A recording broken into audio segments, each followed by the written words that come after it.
And Brian's cuckoo clock is sounding off to let everyone know that we are here. We are live tonight. Hashtag TQIF, kicking off our weekly Friday night lineup. We are not talking Star Trek this week on Tex-Trek, though. We are talking about my second favorite space-based sci-fi franchise, Babylon 5, Season 4. And Brian is joining me. Brian, how are you doing today? Pretty good. It's been busy, but I managed to squeeze this in here, and I'm glad to be here. Any chance to talk about Babylon 5? Yeah. Any chance to talk about Babylon 5? And yeah, I'm not as big of a bona fide B5 fan as I am a Trekker or Trekkie.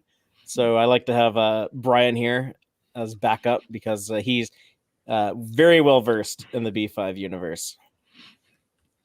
Oh, thank you. I still feel like there's a lot more I could learn about it.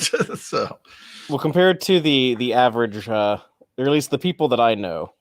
Yeah. But yeah, Season 4, aka the season that was almost the final season of the show, aka the season where a lot of story arcs really pay off, and that's kind of our theme of this discussion, to keep things quasi Star Trek based. I wanted to point out that this is a masterclass in how to conclude story arcs in a satisfactory manner. Something that Brian, you've pointed out. I've pointed it out many times too, but something that modern Star Trek does not get right. That's probably the one thing that I want them to try to improve with, new seasons of Discovery and Picard, is having like these, if they're going to do like these season long story arcs, having those wonderful payoff conclusions to wrapping up those arcs, those plots. And that's something that Joe Michael Straczynski did very well in Babylon 5 Season 4. Agreed. Yeah, serialized storytelling is now kind of the thing, but I still feel like I haven't seen it done as well as JMS did it very often at all, despite everybody now doing it and there being so much more experience, a bigger experience pool of being able to watch other shows and see what did and didn't work. I still feel like no one's really consistently done it as big a way as JMS. Well, there's a lot to unpack with the season. Before we go too deep into that, I just want to announce that the Tex-Trek podcast will return next week, that we will have some special guests on board. If everything goes according to plan, we are actually recording some content tomorrow, hopefully, with 2 Star Trek writers that are both from here in my native state of Texas. So be sure to check that out on Friday. Talking about Jack Trevino and Tony Mayberry, I believe is her name, or is it Marbury? Mayberry. But they did the story by credits on Deep Space Nine Indiscretions and Little Green Men. So 2 very memorable Season 4 episodes. They introduced the Breen and Torres-Ziel and Indiscretions, and then Little Green Men is definitely unforgettable if you've seen it. That's the Ferengi go to Roswell episode, basically. So check that out. But yeah, in the meantime, Brian, let's just go ahead and start unpacking this season of Babylon 5. Let's start, kind of at the beginning. This is going to be chock full of spoilers. So if you haven't seen Season 4 of B5, that's your own fault for sticking around. So of all the topics you want to talk about, which would be the first one? Zaha Doom, where we pick up where Season 3 ended. What I was saying last time we talked B5, when we did Season 3, that's kind of like the highlight of the entire show for me. That's my favorite moment, is when Sheridan goes to Zaha Doom and crashes the White Star in there. And, it ends on like a big cliffhanger. Does he survive? Is he alive? What's going to happen with him? how does he get out of that? I mean, they pretty much tell us he's dead. They say that they spend multiple episodes telling us how this is going to end. There's not a lot of uncertainty.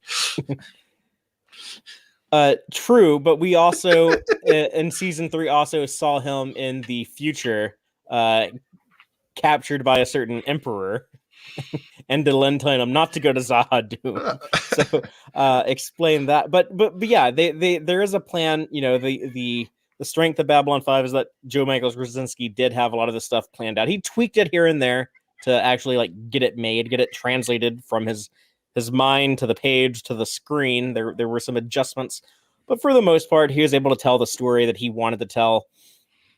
But here we get like a lot of explanations with the Vorlons and the Shadows and the first ones. They introduced the character Lorien, who is the, I guess, first sentient life form of the galaxy.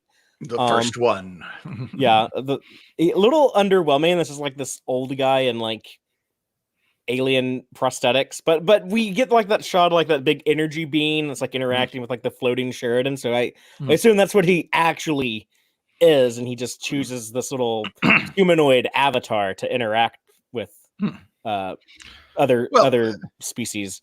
It might be what his original species looked like when he first evolved. Maybe, I don't know. But yeah, we get the device of Sheridan lives, but there are still heavy consequences to his actions. To going to Zaha Doom without Kosh. There's a lot of warnings going into the end of season 3. And now here the trade-off is that he does get his life restored, but he has 20 years of life left. And the drama they milk out of that with him and Delenn, but something that kind of ties like that martyr complex thing, that paranoid Garibaldi. We'll talk about like the Garibaldi stuff later, but like when he's like disturbed by the cult of personality around Sheridan.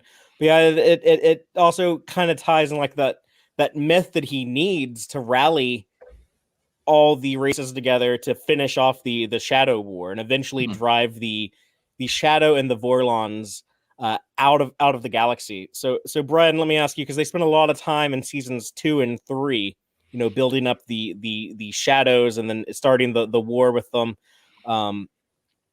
How does this work? Like this ending that we get, where they basically say, get the hell out of our galaxy. Oh, the ending to the war. Yeah. Yeah.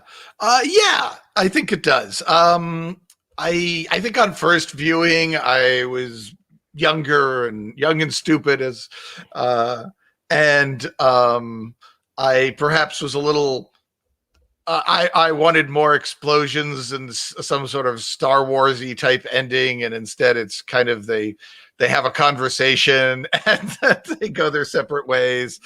And there wasn't necessarily any particularly huge trick or cleverness or anything like that to it. So when I saw it the first time, I was perhaps slightly underwhelmed as for how suddenly and abruptly and simple. But in hindsight, on a thematic level, it actually works really well, because there is a trick there. They set it up so that it's a story of good guys versus bad guys, of Vorlons versus Shadows, of order versus chaos. But the ending we get is get the fuck out of our galaxy, and let us do our own thing and figure out our own way. And they basically, pitch all these the meta religious war in heaven thing just gets thrown out, much like something vaguely akin to the Klingons going and killing all their gods. So too do they drive out instead of God driving people out of the Garden of Eden, it is the humans, the everybody driving the gods out of the Milky Way. And I think actually, when I became a bit more mature and not so stupid, I was like, okay, actually that's kind of cool. There's a lot going on there. It's just not the sort of thing that's that's very easy to put up on screen, and especially when you've got the limitations of Babylon 5's budget to work with. And it is I really do like the ending of the Shadow War, and the way that that it promises you one ending, but then we get a very different, much more interesting and meaningful ending, I think. Yeah, I can understand being a little disappointed with some of the developments, but ultimately in the end, I do like kind of I don't want to call it quiet, but just that it doesn't end with just like crashing white stars into the bad guys and blowing them all up. That there is something a little subversive to it in its own way. And the part of why I felt kind of betrayed was that like I had the first time I watched this, I had grown to enjoy Kosh so much. The mystery of the Vorlons, they were so intriguing. And especially when you see Kosh's sacrifice for Sheridan, and you have that wonderful heartfelt moment in season 3 where he appears as like Sheridan's father in the dream sequence. But to follow that up with the mean Kosh, as I call him, the second Kosh, the replacement Kosh, who's like such a jerk. I'm like, no, I miss our Kosh, like the good one. But it makes things so scary. We know how powerful the Vorlons are. So when we're like, oh, like the Vorlons can be bad. That is kind of terrifying, and they really do a good job of maintaining that sense of menace and danger when they have to, set that trap to capture the mean Kosh, and when they're like rolling around blowing up planets and stuff. And that's probably like part of like the way the characters themselves, they probably felt betrayed. Like, oh, we thought the Vorlons were on our side, but it looks like they can be jerks too. So. Yeah, well, we thought, it sets it up as good versus evil, but what we really have is order versus chaos. And so with order, with the order ideology, there's always going to be this authoritarian figure, calling the shots and not necessarily caring about what the democracy or the idea that the people who are actually doing the things should get a say in what sort of things they do. It turns out that Kosh, original Kosh, turns out to be a bit of the nicer Vorlon, and it looks like we get the distinct impression that what's his name, Narek? There's a name for that evil Kosh, the replacement Kosh. I don't know if it got spoken in the show. I don't think it did, but it showed up in the novels, and JMS has confirmed it. Yeah, we find out, oh, the rest of the people aren't nearly as nice as they're literally not nearly as round and smooth, and they're much more spiky and evil colored and everything than what we got. And the side we had allied ourselves with, the turns out not necessarily are these really the people we want to be fighting for, or did we kind of drink the Kool-Aid? It's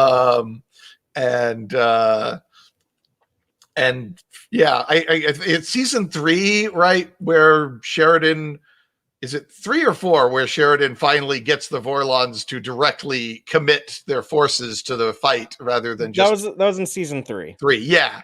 And get off your encounter-suited butts. Yeah. And we kind of see that's what happens when that happens. Now that the whole war, it escalates to a whole nother level.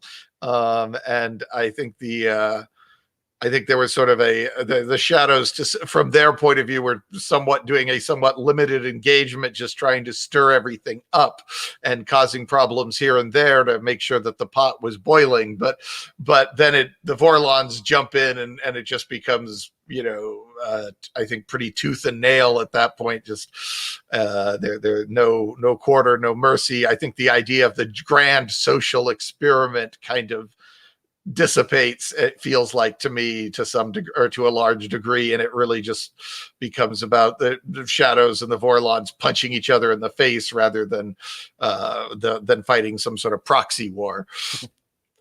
Yeah, and I guess this was the third example of Sheridan, why he's earned the nickname John Newcomb Sheridan when he used the nukes, the confrontation he created of the Vorlons and the Shadows, actually making them face off against each other. Yeah. But one thing I wanted to touch on was we get a different Sheridan here.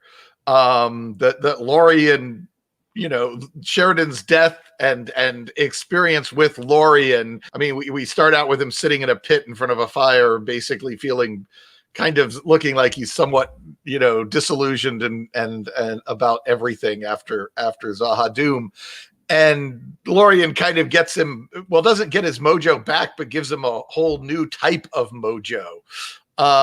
And I kind of feel like it should have been emphasized perhaps slightly more. I mean, there's the whole messianic figure thing that gets emphasized pretty heavily, but the actual change to John Sheridan, I feel like maybe just a slight more emphasis, which is, up until this point, John Sheridan has been a reactive hero. He finds trouble, he deals with the trouble. He finds trouble, he deals with the trouble. Trouble comes to him, he deals with it. Don't start a fight, but always finish it. What we kind of end up with at going into season 4, after a little bit of teachings of the wise old man of Lorien, is a John Sheridan who is now proactive, a one who is willing to start fights, as well as finish them, who isn't just trying to stop the galaxy from burning, but has actually got this vision about how he can build something better, and a much more long-term thought process to everything, as far as where he's thinking. He stops thinking so tactically and doesn't just think tactically anymore. He's now thinking strategically and looking at the big picture and the long plan, the long game of what sort of galaxy he wants to build out of this war, and what he would like to do with both the Vorlons and the Shadows as far as maneuvering them and manipulating them.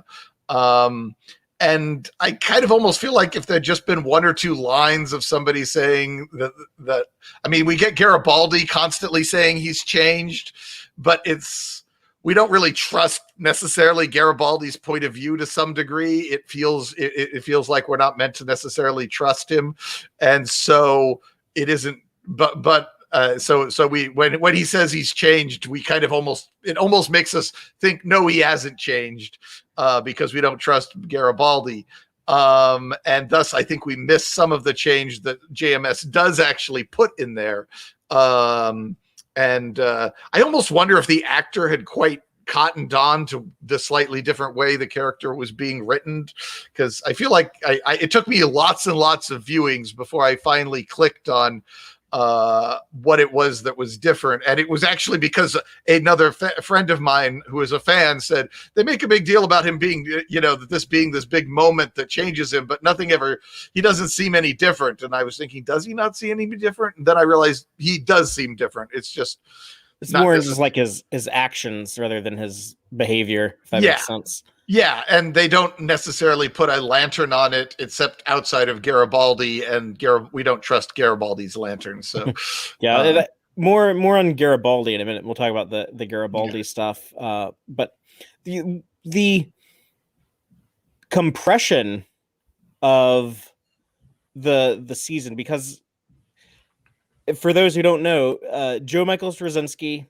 had always planned the show to be 5 seasons. He had a lot of it structured out from the very beginning. He was under the impression that season 4 was likely going to be their last season, so he did try to compress some of the season 5 stuff that he wanted to do into season 4. And I think here in like these first few episodes of the season, we really kind of feel that the show really becomes one of those types of Game of Thrones style shows for a little bit, where every episode is kind of a collection of scenes that move like different plots for, like, okay, they're going to show us some Garibaldi stuff, and then they're going to show us some stuff going on the Centauri homeworld, and then they're going to show us some stuff of like Sheridan, dealing with the Vorlons and the Shadows, and just like each episode is like another like collection of scenes moving these various plot threads forward. It's a very modern style. We definitely see much more of this today than we did back in the 90s. But yeah, they pair this conclusion of the Shadow War with the Centauri and Narn stuff, which is my personal favorite part of season 4. My favorite part of the entire show being the Babylon 5 declaring independence in season 3, and then of course what I mentioned before with the actual like trip to Zaha Doom. That's kind of what JMS always referred to as like the climax of the entire 5-year epic. And then this is all just kind of stuff in reaction to that. But next to that, I would put up the Londo and Jakar stuff, the things that are happening on the on Centauri Prime and then on the Narn homeworld. So I want to talk about that for a little bit. The stuff with Emperor Cartagia, which kind of parallels Earth and President Clark. We have Earth is being ran by this evil dictator. We get something very similar on Centauri Prime. Londo takes a very different approach to rectifying the situation than Sheridan took. So we have like the soldier who's basically going to fight his way to his home world, and then we have Londo, does it Londo style. He does take a page or two from John Newcomb Sheridan. Yes, there are nukes involved. So it's not like he totally takes a different path than Sheridan. But yeah, one of the most impressive things about Babylon 5, in my opinion, is just the complexity of Londo and Jakar and the arcs that both of them go on. Yeah. And they're able to take so many turns and so many developments, and it works. It's very, very effective. And I think those are things that GMS probably had very clear ideas from at the very beginning. I think one of the things that he probably didn't tweak much was the trajectory of Jakar and Londo. Yeah, it is. As far as drama goes, it's really kind of the best part of season 4. I think is that all that stuff between Londo and Jakar and dealing with the crazy emperor and the way that unfolds. And yeah, it's shockingly good. And you despite having to present the great Centauri Empire on a shoestring budget, you really don't even notice the lack of budget. It's so good and so well. You just need one throne room. Yeah, a throne room and a prison cell and a corridor, and that's pretty much it. And they somehow make it. I guess they have Londo's bedroom or something. I think maybe, or is that season 5? Yeah, despite only having those few sets, it never you hardly even notice how little you're getting to see stuff. Yeah, it is truly brilliant and touching. And I wish we could have gotten more stuff out of Andrei Katsoulis in just in general, outside even of Babylon 5. So. Yeah, that's unfortunate that he passed away when he did, because I felt like he probably still had like a lot of good years in him. He showed up in Star Trek a couple of times. But yeah, that's a big part of like why this stuff works so well, Brian, is just the actors are able to carry it so well. And Peter Jurasik too is really incredible and has been all along, but here especially, like you really feel the conflict, the weight, the pressure that Londo is under, and just like the danger of Cartagia. He is kind of like a 2-dimensional, just straight up wacky villain, totally bonkers, totally evil, nothing redeemable about him. But like in a show as complex as B5, where you do have like so many like shades of gray, I think it is good to have one or two of those types of guys running around, just as they're kind of like the wild cards, I mean, he is wonderfully evil despite his kind of foppish nature, you never doubt that this guy could just kill everybody, order everyone to be executed, and it would happen. And so he has a wonderful sense of menace about him. I have heard people point out that he's vaguely queer coded, and that he's also pure evil, and perhaps that I don't see that. Like he's like surrounded by like women all the time. Yeah, I think it's kind of like in like that old school like European aristocrat. Like I think a lot of those guys probably to like modern standards come off as like a little effeminate, maybe. And like you have like dudes like the French court with like the lipstick and the powdered wigs and stuff. But they were pretty into women for the most part. I think I don't know. Like he might have been into a variety of flavors, so to speak. That might be leaning more into like the decadent side. Star Trek loves to do that with the mirror universe, so that has its own can of worms attached to it. But the stuff with G'Kar here, where not only do they have to redeem Londo in the eyes of the audience, but they also kind of have to redeem Londo in the eyes of G'Kar, and so they give Londo the opportunity of like, I guess like he didn't really have to like free Narn in the end, but like he chose to like be a man of his word, and I think he's probably just tired of all like the backstabbing, all like the politics, all like the plotting. Yeah. Him and G'Kar, I think both have kind of had enough of like the burdens of leadership. But yeah, G'Kar is my favorite B5 character, and it is melodramatic, but it's so damn cool when they tried to plant like the fake chains on him to break out of, so that he cause the distraction, so that they could actually like assassinate the Emperor, and like no, like the chains get replaced, and he has to like just use his Narn strength, just like his rage of like a people oppressed, and be powerful enough to break free, and he does it. It's corny and silly, but I love it. So I get goosebumps watching that stuff. Well, and then we get the assassination itself.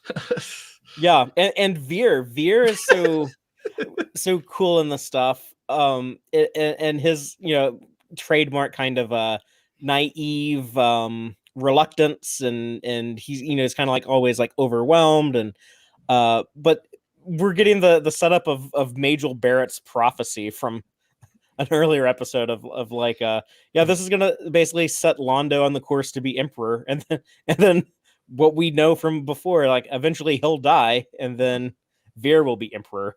Yeah. From what I understand, I remember reading someplace that it was changing who actually does the killing blow to Veer was a very late modification to the story. It was originally going to be Londo, and then and there was the scuffle leading up to it, the weapon getting dropped, and all of that stuff was all in the script. And but it was going to be Londo who delivered the killing blow, and then fiddling around with it in the final draft, he said, what if it was Veer? That'd be much more interesting. And it's wonderfully striking. You don't see, at least I didn't see it coming at all, that might be the where it ended, where the blow ended up coming from. Yeah, like I feel like Londo wouldn't have like lost any sleep over it. Like he wouldn't have felt bad at all. He would have been like, I'm so glad I like assassinated our Emperor. But like with Veer, I think Veer will always like, because he's not cold hearted. He's not like he's always been like the compassionate one. And the Emperor that the Centauri should have had a lot sooner, probably, and things might have worked out a little bit better for their people. Well, I think Veer had to do some growing up or maturing anyway, from where he was, say, in season 1. I don't think if you'd plopped season 1 Veer on the throne, it would have gone very well. But season 4 Veer has, it's actually significantly later before he finally becomes Emperor. But yeah, he's got that sense of compassion and empathy that you're certainly going to need if you're going to go with some sort of imperial, empire type government structure. Is that, for God's sakes, let's hope he's an empathic, compassionate ruler, because a benign dictator. And just again, the redemption stuff with Londo, like redemption stuff is hard to do. I think it's like a little bit easier to do in fiction than in real life, though. Like a lot of times in real life, like we don't want to redeem people after like they've done like pretty like evil stuff, or like they've proven that they're capable of being like a real asshole. In fiction, it's a little bit easier because we can actually like get inside of their heads and see like, oh yeah, Londo actually is resentful. He does regret what he's done, and he actually does like really care about like stopping Cartagia, stopping the shadows, saving his people. We see him like willing to sacrifice himself at the end. But it is, I think, a pretty good example of like doing like the redemption right and making it believable and selling it well. And again, what I was saying, like the season really does well is paying off those story arcs, the Londo, Jakar, and then like Jakar too, and like the way that like they're kind of like buddy in the last episode, or second to last episode, I guess is when it officially starts. But yeah, it's paying off those story arcs well, and something that the modern Star Trek shows could learn from. I think part of it is having like that structure, having that plan early on. Not for everything. I don't think you need like the entire like 5 seasons of a show mapped out like B5 did, but that type of stuff, like some of those arcs, some of those character arcs, I think there is benefit to kind of planning ahead a little bit. Yeah, I think if you know where you're going with the character a bit, then you can have the character is more in control. I mean, Julian Bashir is a good example of a character where it felt like they had some idea where they were going. In the Julian Bashir arc, but there's been a lot of characters where it just felt like, oh, that didn't seem to work very well. Let's try something different this week. And okay, let's try something different this week. And hoping to find something that sticks, but it just makes the audience lessen. When the audience figures out that they're just kind of doing whatever with the character, then they become, in my experience, a lot less involved.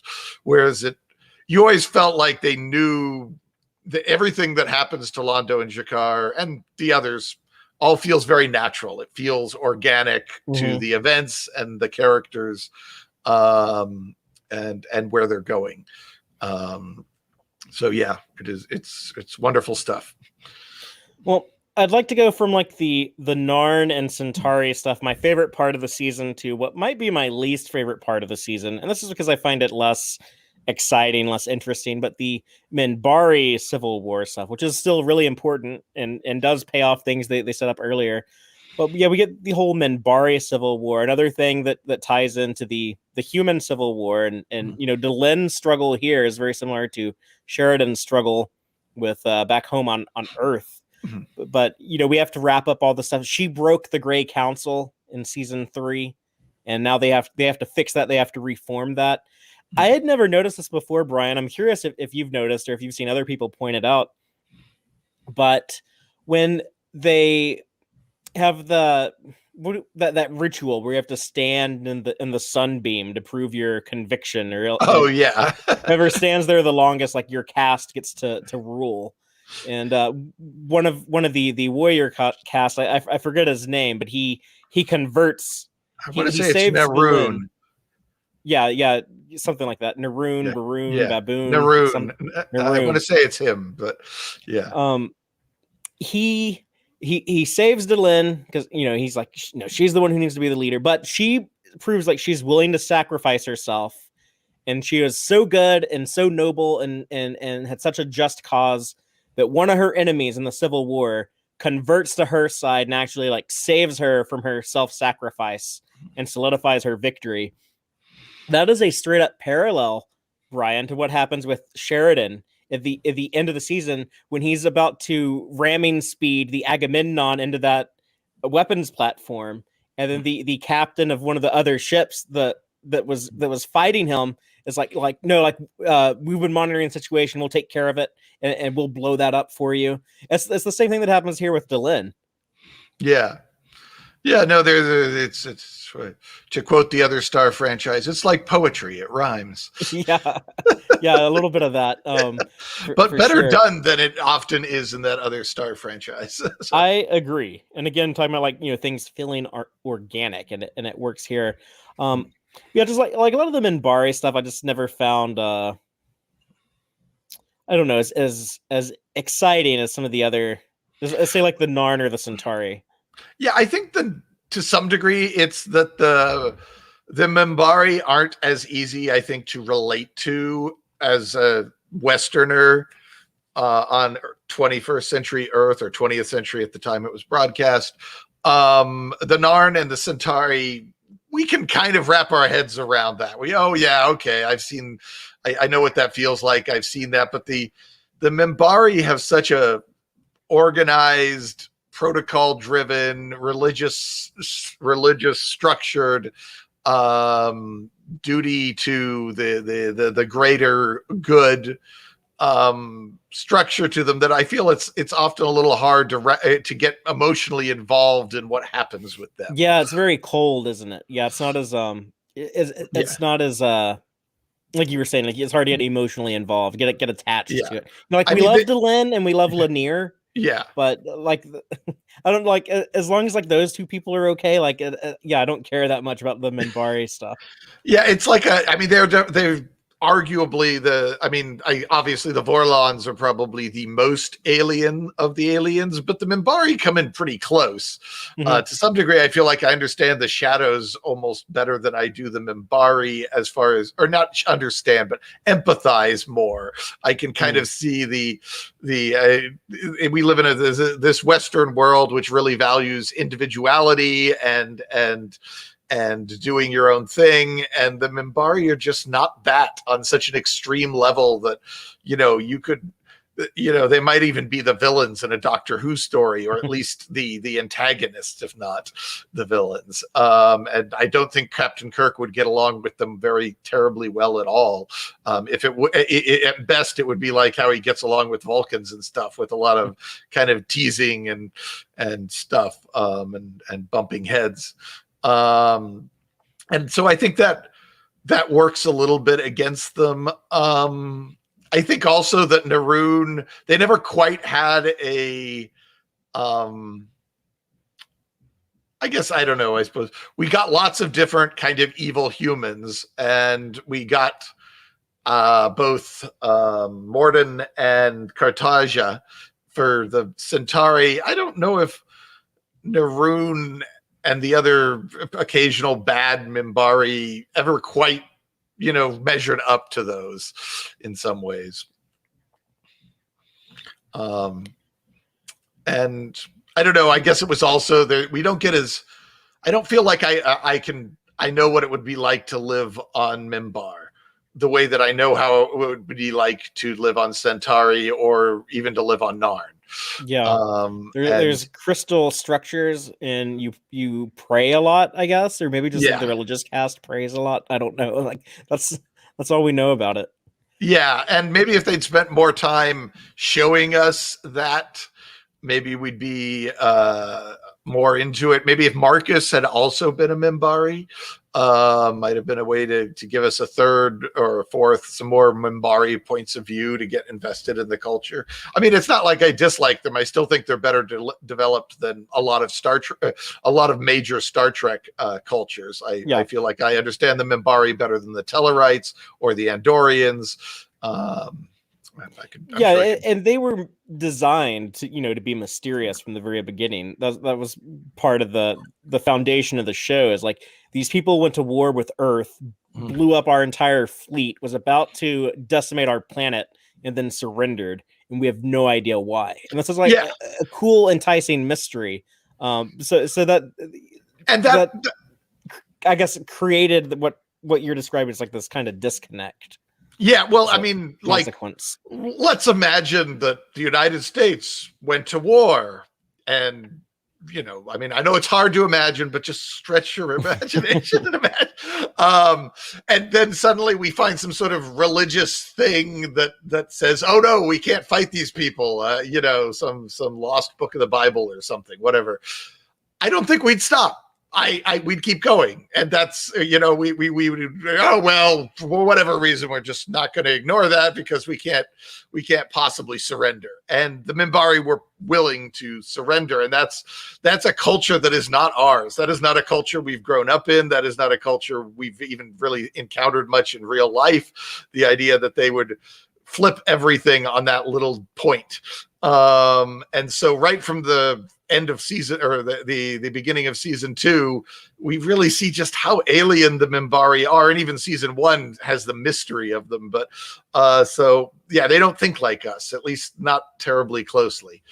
And so I think that makes it a bit of a struggle to empathize with the fate of their planet and the fate of their people when we don't really understand them. We get the worker caste takes over the control of the Grey Council, which I'm off for the workers owning the means of production. I guess it's like the Minbari equivalent of that.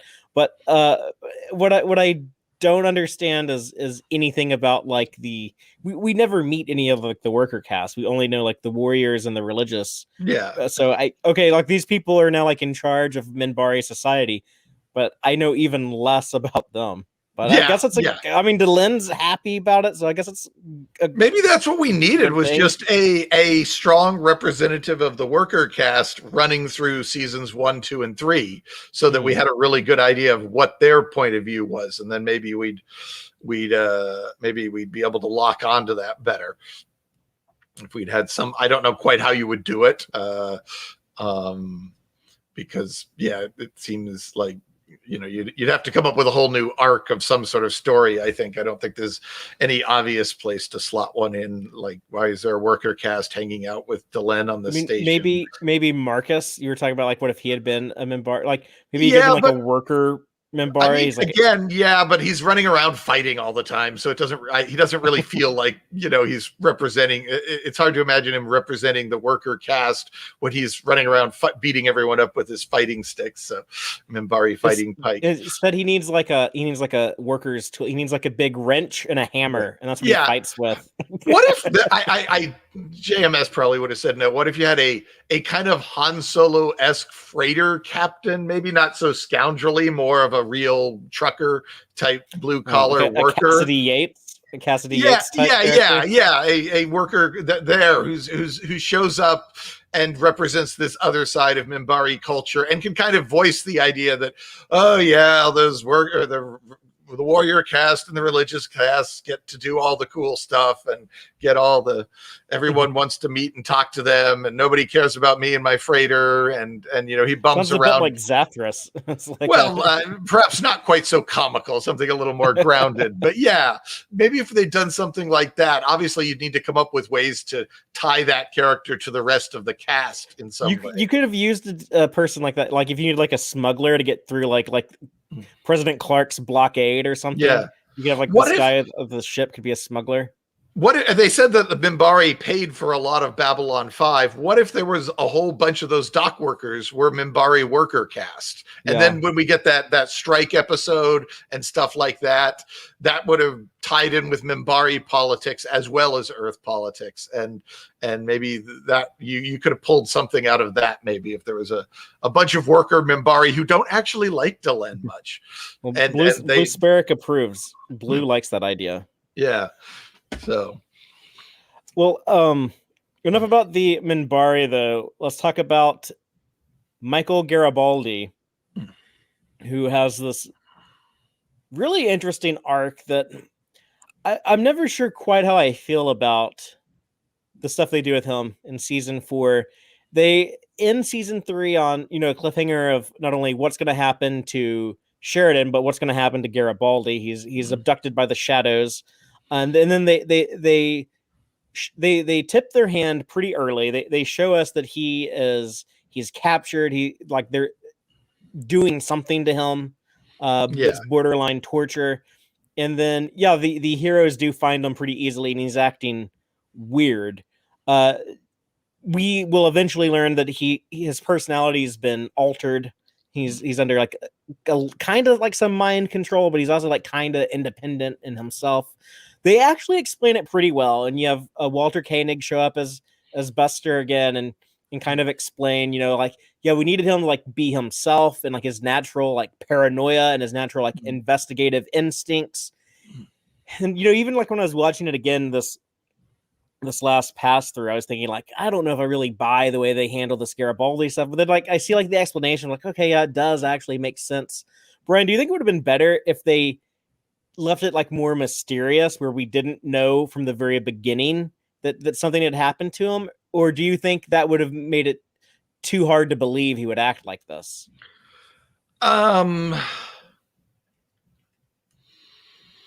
Good question. I guess what I tend to struggle with is the why Garibaldi for all of this, because the mission he ends up doing really doesn't have anything to do with Babylon 5 or security on Babylon 5 or any of his contacts on Babylon 5.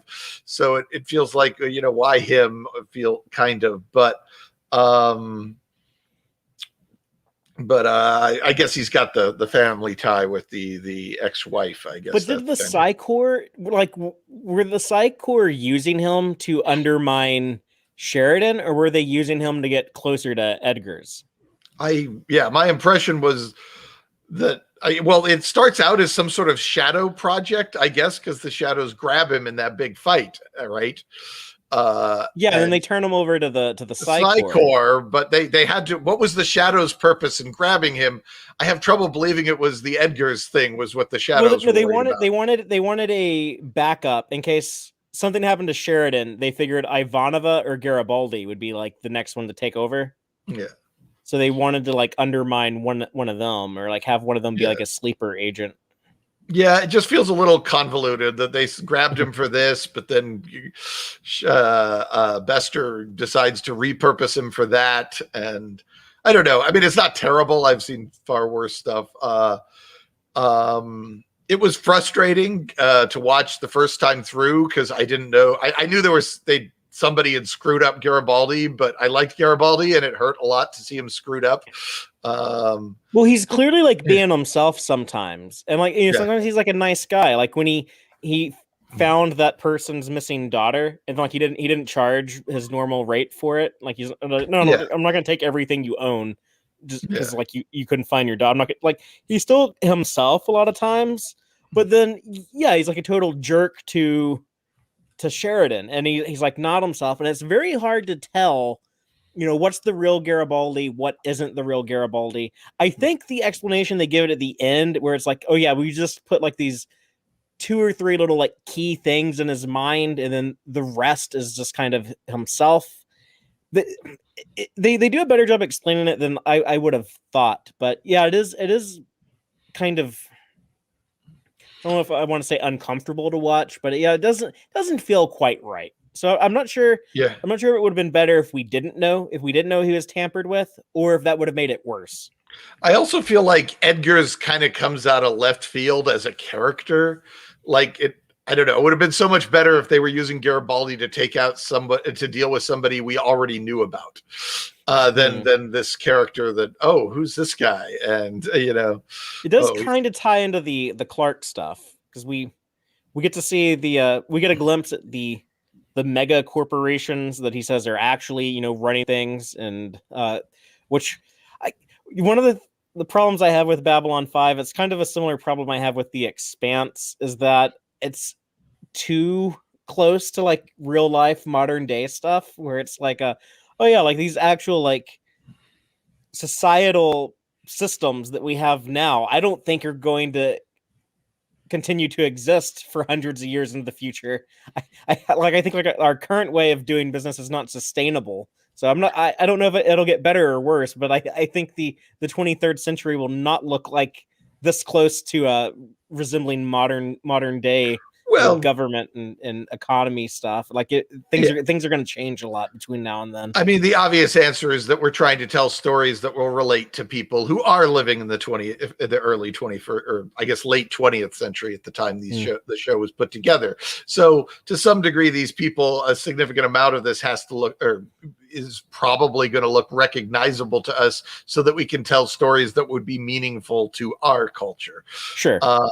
And so, if you make everything as alien as it probably would be, it will, perhaps be a little off-putting. I remember the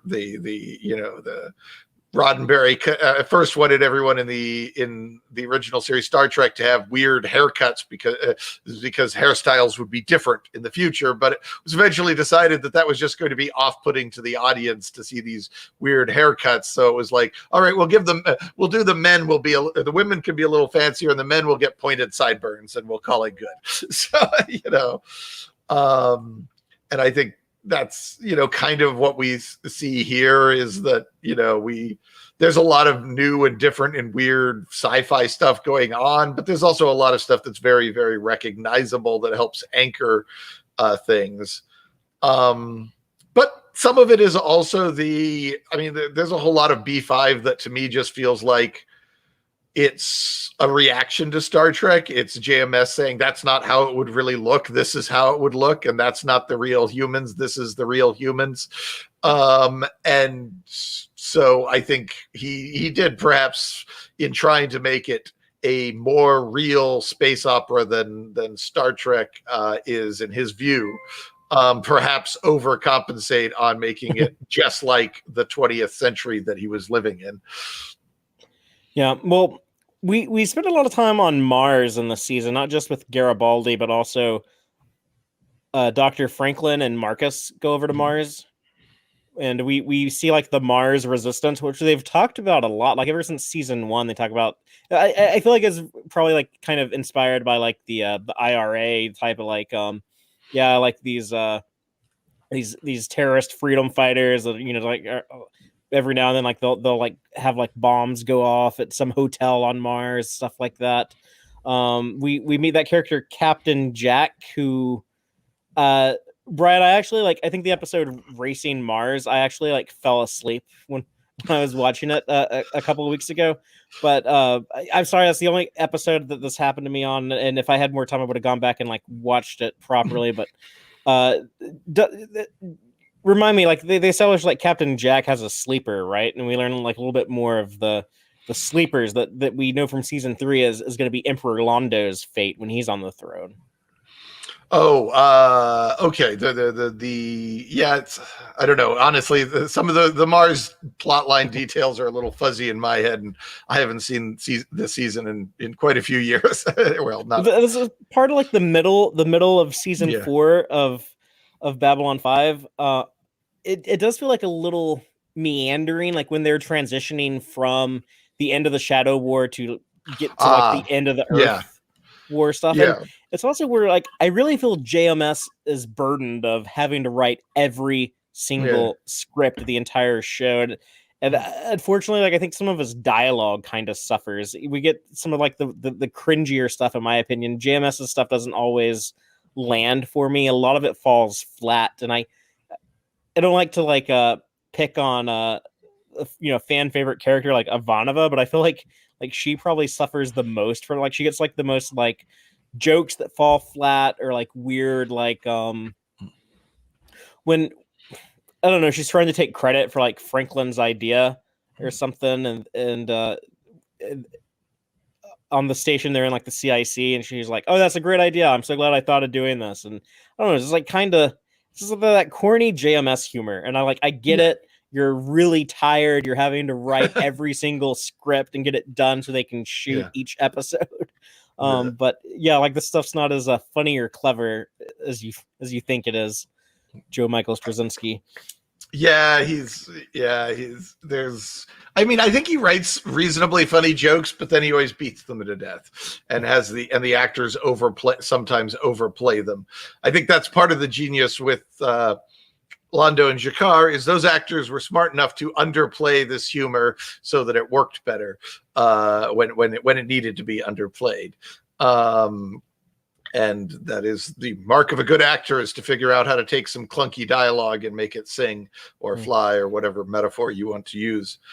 I'd also point out that it's right about here between the end of one war and the beginning of the other that that the Third Space TV movie that was made later is supposed to slot in this quiet point, this momentary piece between these two things. And I do wonder if Third Space was his way of kind of retroactively inserting some build up to something he was planning to do with the post Babylon 5 stuff, but never got a chance to do. Some of it feels like it could have tied into Legends of the Rangers at some point, but if that show had gone to series, it's a bit of a tangent, but this is, if there's any place to talk about Third Space, it's right there, I guess. Yeah, well, we know JMS is a big planner. He loves to make plans, so I wouldn't put it past him. But yeah, some of the also we get to see Sheridan solve a problem with a nuke once again.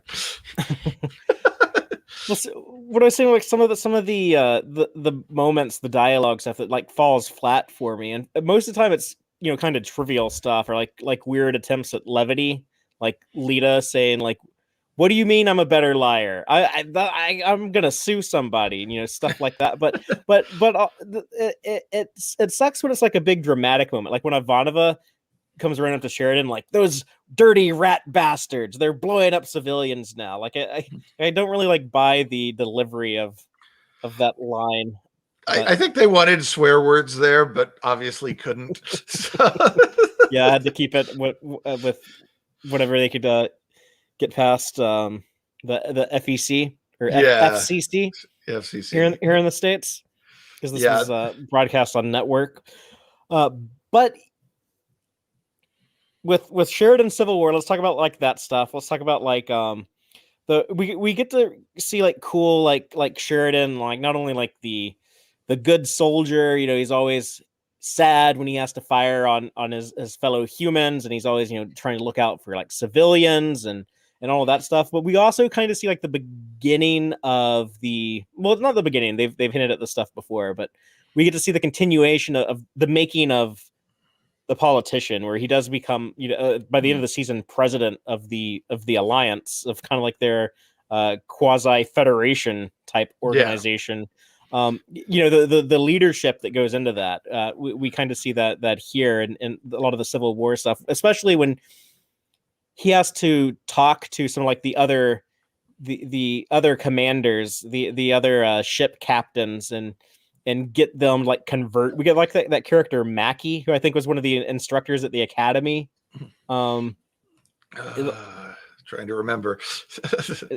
I think his name was like McDougal or something like that. But like, he's reluctant to fire on civilians, and then Sheridan's he's like, "Come on, Mackie! Like, we know each other." He's able to kind of like use some of his charisma and friendship and kind of start turning the tide. They handle this stuff pretty realistically, I think, where if there was like if a soldier did basically like lead an insurrection against the standing government, we said like, no, like this a standing government of ours is committing war crimes, I'm leading an insurrection against it, you, my fellow soldiers, you have been given illegal orders, you're obligated to side with me, and then we fight our way all the way back to the planet, and then okay, I'm going to turn myself over for trial.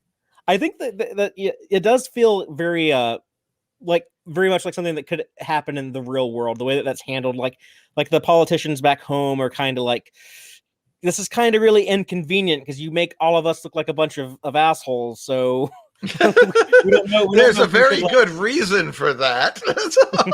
Is that you were a bunch of assholes. It's like it's not that hard. It's not that hard. Like overthrow the president. See, I could do it. It's like, yeah, you made all of us look like jerks for not doing it.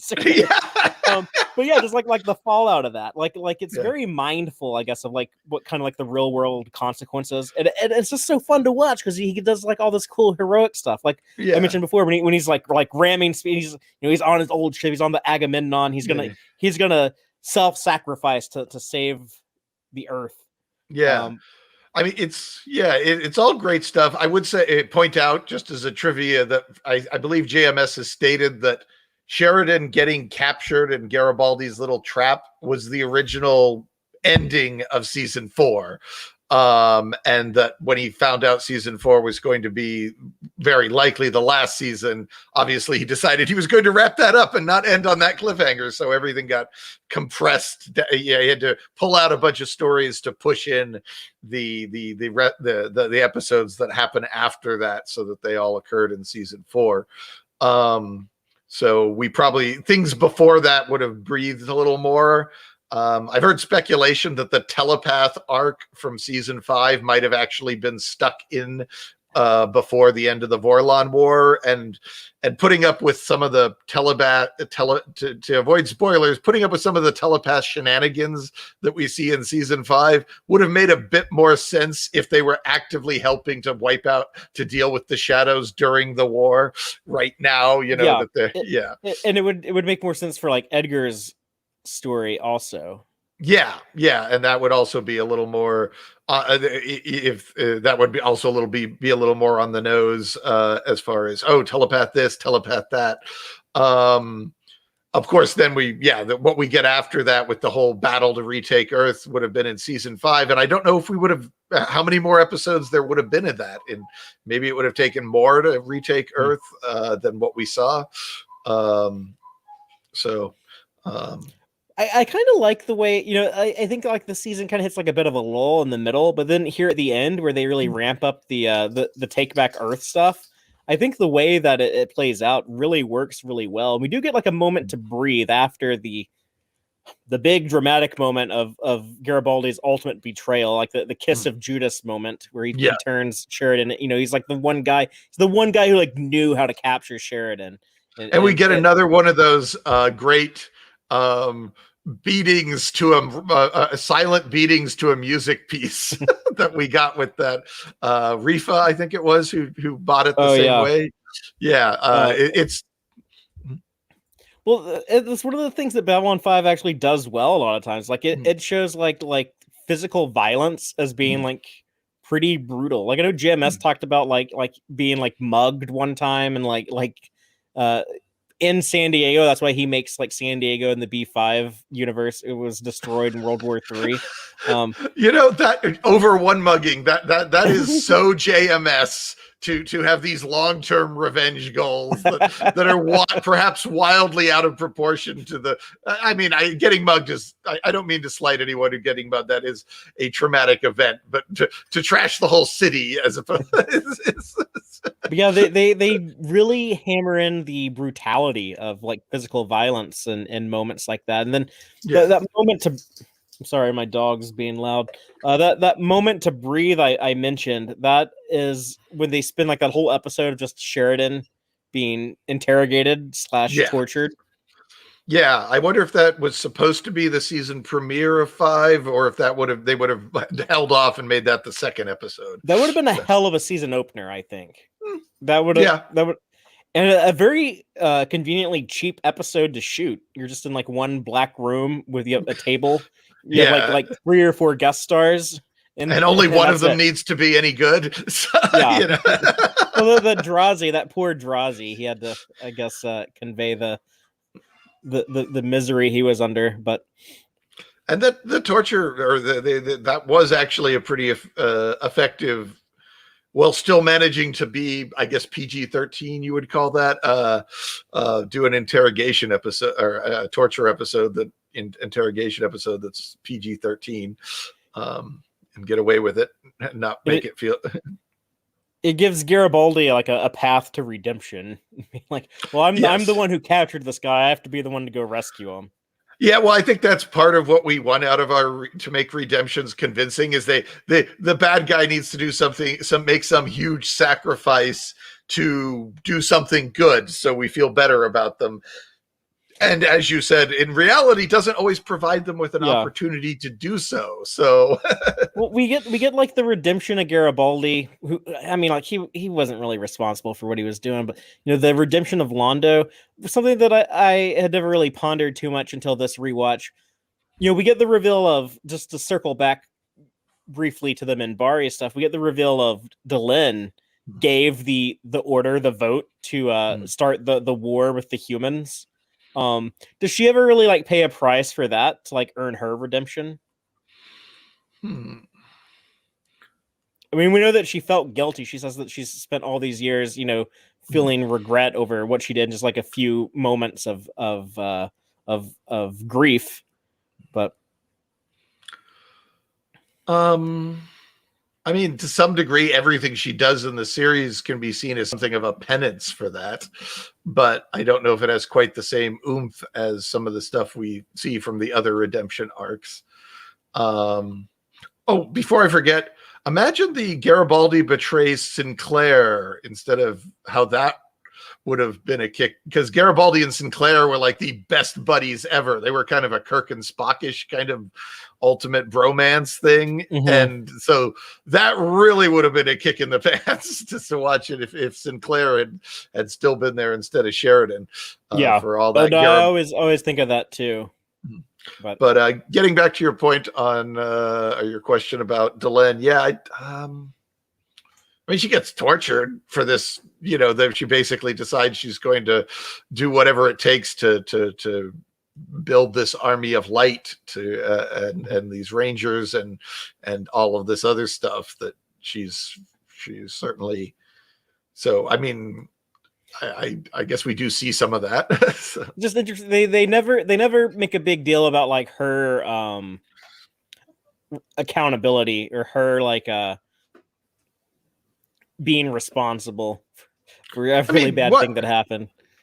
Well, I mean, I guess as in, I guess the question is, they clearly illustrate that she is responsible, both in the beginning and also, what is it, season 5, I think.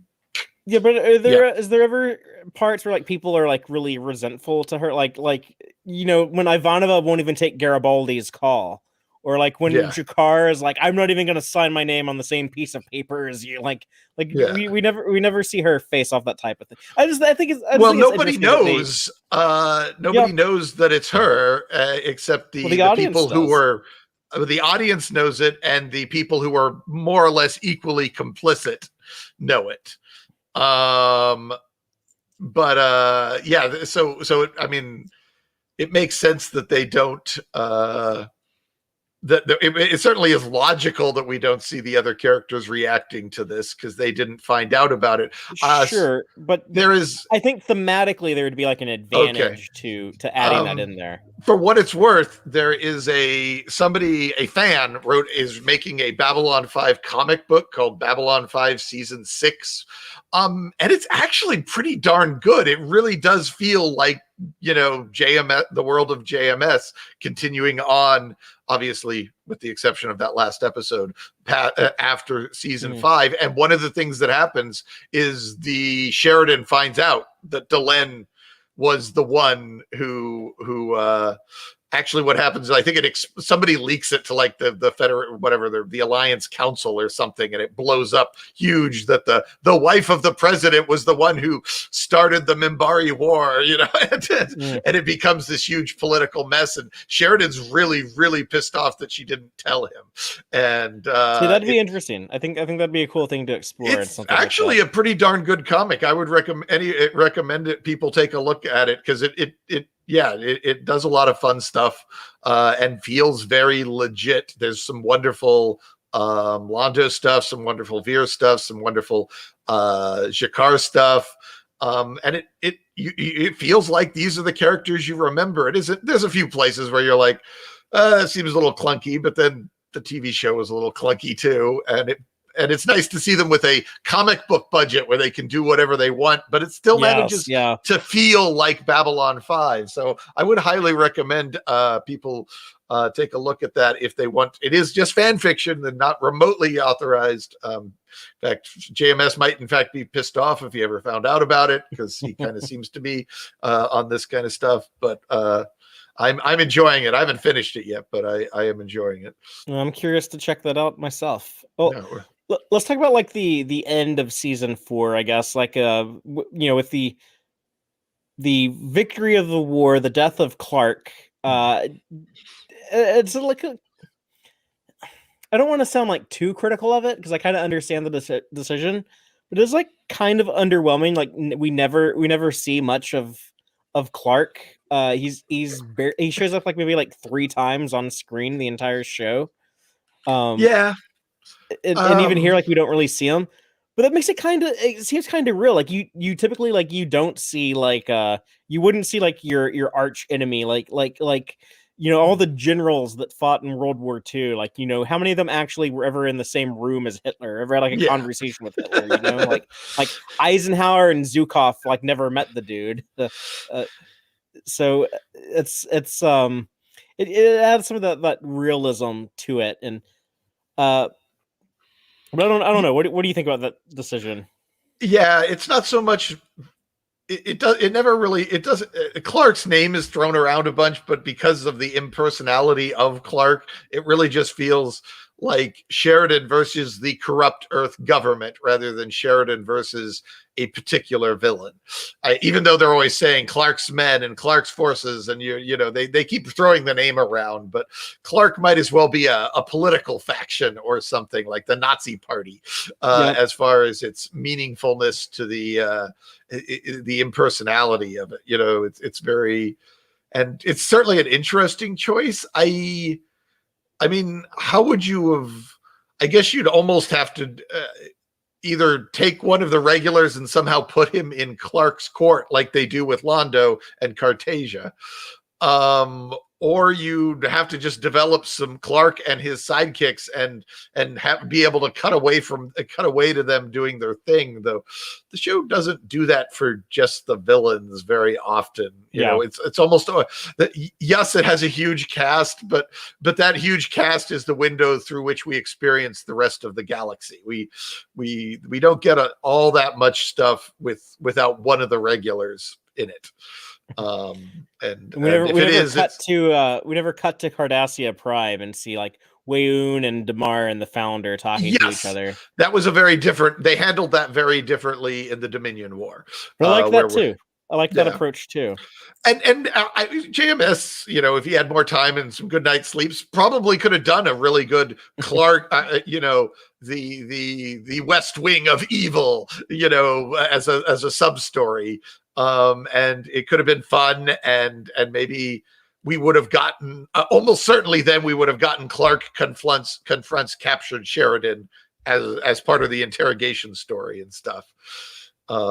Because if Clark was a proper character in the story, that would have been the time to put them in the same room together then. And I guess if you don't have Clark commit suicide, then you could have him in chains in the room with Sheridan at the end, potentially, I guess, as well. Not only does Clark end his life, but so does Marcus, who sacrifices himself. A lot of like people willing to sacrifice themselves in the show. A lot of heroic characters. But he gives his life for Ivanova. Yeah, he wants to make sure she's in season 5. Yeah, even though she won't be. Right after he saves her life, she's like, "Okay, I'm getting on a ship and leaving. Bye."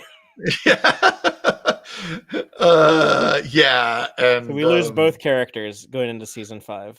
Yeah, it's a bit of a shame since a lot of the attempts to relaunch the series probably would have benefited. If it feel like the sort of thing where Marcus would have slotted, not relaunch, but the sequel, the spin-off series that he tried to launch, would have felt like a natural places for Marcus to be. Yeah, or Ivanova. If season 5 she's in command of the station, then like in Crusade they can come visit B5 and it's actual Ivanova there. Yeah, well, I meant you could actually make Marcus a regular in either Legend of the Rangers or Crusade, whereas I don't think Ivanova, I guess you could have put him in charge of her in charge of the Excalibur, I suppose, instead of Gideon, and that could have been interesting. I don't know if you would have liked it since you're not a big Ivanova fan. So I'm not too crazy about Marcus or Ivanova. No. I do like they both have like moments I really like and moments I don't like as much. But I don't know, I probably like Garibaldi and Sheridan and Delenn and especially Jakar and Londo all more than either of them. But yeah, I think there were potential for both characters if they had kept them around in some capacity. Yeah, I guess I find Ivanova does perhaps not age as well from the point of view of her dialogue and her lines. That as when I was younger, I thought that she was pretty badass. As I get older, I'm like, she's kind of cheesy. Yeah, she gets some of the cringiest JMS dialogue. Is that kind of? Yeah. I've been thinking about this a lot lately. It's kind of like tainted my view of the character. I will say a lot of fans don't seem to be bothered by hanging out in she's Babylon a fan 5 Facebook pages. They're fine with that. That it doesn't. They're fine with the cheesy dialogue. They love it. They think they're fine with her having like cheesy speeches about like I am death incarnate sent by God. They love it. Like all that stuff. They're always throwing those quotes around. They think it's great stuff. And I kind of wish I could get back to that spot because I kind of miss being there when I thought when I thought the writing was better. Now Marcus, I like Marcus as much as Garibaldi. And Sheridan. I liked Marcus a lot. I really enjoyed the character and was very sad to see him go. It was very upsetting for me. What about the I guess we should also remark we finally get like the marriage of Delenn and Sheridan. So season 5 is like the honeymoon year for them, I guess. But what about the season 4 finale, which for those who don't know, they actually shot a season finale for the end of season 4. A series finale, you mean? I'm sorry, series finale for the end of season 4. JMS wanted that to be like the actual final episode. He made it like his ideal series finale. They're like, oh, we're getting a 5th season.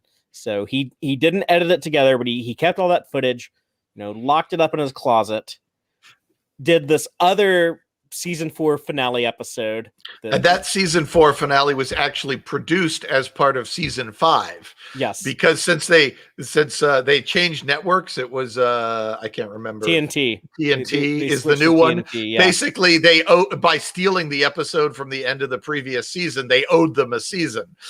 They paid for the previous the previous, was it Fox or whatever? I don't know. Whoever was producing the show before TNN took over, or TNT took over, they paid for 26 episodes or whatever the season length was. 22, and they'd only gotten 21. So the first episode produced as part of season 5 was then handed over to be part of season 4 at the end. And that's the deconstruction of Falling Stars that you get at the end of season 4, to replace it so that JMS could keep the last episode of season 4 and show it at the end of season 5. And that last episode of season 4 is so good. It's such a beautiful ending to the series. And a lot of people I know are like dismissive of season 5. I don't think season 5's as bad as a lot of people make it out to be. Like I'm not like a huge fan of it. I think it does kind of suffer a little bit, but at the same time, just that final episode of the show is worth it. Just watch season 5 just to get to that thing is so good. Yeah. There's some wonderful Londo and Jakar stuff in season 5. I hear a lot of people say like, oh yeah, the end of season 4, you see Earth a million years in the future. Why do I even need to watch a season 5 of Babylon 5? The story clearly ends here. It's like, no, it doesn't. Like this was just all like weird little ideas GMS had. Like let's just show like little peeks at the future of this universe without actually ending anything. Yeah. It is cool. We kind of get like a hint of like, I guess like humanity becoming the Vorlons, but they had kind of already established that like we're like the next, like we're destined to be like the next like major player in the galaxy. Yeah. They become the new. I don't know if they're technically Vorlons, but they're something like the Vorlons. Yeah. I doubt they call themselves Vorlons, but no, I didn't mean to say that, but yeah, it's like similar to the Vorlons. But, I enjoyed deconstruction of Falling Stars quite a bit. I liked the big sci-fi premise, and I liked the little vignettes. Each thing had it had a little story and a little point to it. I remember on first viewing, I somehow missed the episode where they win the Civil War. Right, the episode right before deconstruction of Falling Stars. I don't remember the name of it, but I'd somehow missed that in original broadcast. So I went from Sheridan's busy fighting this tense civil war with Earth, and then suddenly deconstruction of Falling Stars, And then that was the end of the season. And the next season, they were on TNT, and I didn't have access to TNT. So I was like, so what the hell happened with the Civil War? They throw in this little, the war's over and Delenn and Sheridan are married, but surely there was more to it than that. So I was very frustrated, and it was many years before I finally got to see the second to last episode of season 4 and find out how the war ended. Well, we get one of our Star Trek actors who shows up in Babylon 5. We get one of those, crossover appearances in this episode because we have the dude who was the alien in Peak Performance that played Stratagema. Oh yes, with yes. Data, and then he was also he was that Bajoran smuggler who was hiding from the Tholians in Indiscretions on Deep Space Nine. But here we see him as like he's got to be the most dedicated ranger because like he went to go live in like the second Dark Ages on Earth with like no modern technology. Like he can't like get on the internet. He probably doesn't have access to toilet paper. Like he's just like living like actual like Dark Age level technology. Like that would really suck. So he's hardcore. We live for the one, we die for the one. Props to that guy. Well, and I mean, they make him a religious character. They very much frame it in that kind of that level of dedication. You know, he's a monk, isn't he? Right? Of some sort. So that level of sacrifice for the greater good, the cause, the calling. This is kind of a B5 idea of like eventually humanity does evolve in like this great, beautiful thing, but it's going to be a really ugly road getting there, including like a second Dark Age that's going to happen where we have to like rediscover gasoline all over again. Well, we even see how the Dark Age gets started, and which is a wonderful little sci-fi piece where our dead hero, our long dead heroes, managed to say, stop this, put an end to this tyrannical regime. That's a cool Garibaldi moment. The holographic recreation of Garibaldi in the future was able to save the day. And then when he understands that he's not real, he's just like a computer simulation. Like that final moment when like he looks like all of his friends, he's just like, rest easy, or like whatever he says to them. Yeah. That's so cool. I love that. Yeah. Yeah. No, I really like deconstruction of falling stars. I don't think I like it as much as you do because I think some of these vignettes are a little, I don't know. They just seem like a little weird. Like Delenn showing up 100 years in the future on CNN, basically when she's like they're like trash talking Sheridan, so she just like walks into their studio. Always feels like a little weird to me, and a little like I don't know, kind of like just unrealistic. But then the dialogue that she gives, it's like you came all this way to say that John Sheridan was a good man. She's like, you came just as far to say less. And like, I was like, oh damn, like the dialogue is like so good here. It's weird because like this is a situation of like JMS's dialogue actually being really effective, but the scene that he's writing it kind of seems like that's the thing that's like a little too corny for me in that moment. Well, you've got these vignettes are very short. You have to get to the setup, the set the stage, the explain the universe, the new world, because in each case it's a whole new world we're basically looking at. And set up the stakes and then deliver the punchline and get out all in a handful of minutes. So there's definitely a feeling of like that could have been a 30-minute episode right there, and it's trimmed down to something. It had to be rewritten to something super short. But for something that was just kind of thrown together the last minute, it's I think it does kind of speak to a slight decrease in quality of season 5, but at the same time, I think it also does show some interesting insights into the Babylon 5 universe. If you're someone who would concern yourself with kind of like the bigger picture, which is perhaps one of the reasons I love it. I hadn't noticed till somebody pointed out that Ivanova's not in it, of course, because it's season 5 and she's already gone. She is in the series finale, which they shot as part of season 4. So, we do get to see her again through that, so that's something to look forward to in season 5. when I walk people through viewings of Babylon 5, it always comes as a pleasant surprise to them to see Ivanova come back for one more episode after they think she's, gone for good, because I don't tell them that she's in that episode. I just let it be. I am watching the show with my partner Antonia, who's watching for the first time, and I'll be sure to not bring that up to her, because I think she'll like that as like a pleasant surprise too. But yeah. Speaking of season 5, we'll have to talk about that one just to be completionists and finish the show. I don't know if we can be like true completionists and do like all the other stuff, because we got a lot of Star Trek to talk about in the next year. I think we're gonna have like 5 Star Trek shows. So, but hopefully we can get B5 season 5. We'll talk about that at some point in the near future. But I think that's it. Unless Brian, you have like anything to add on season 4? It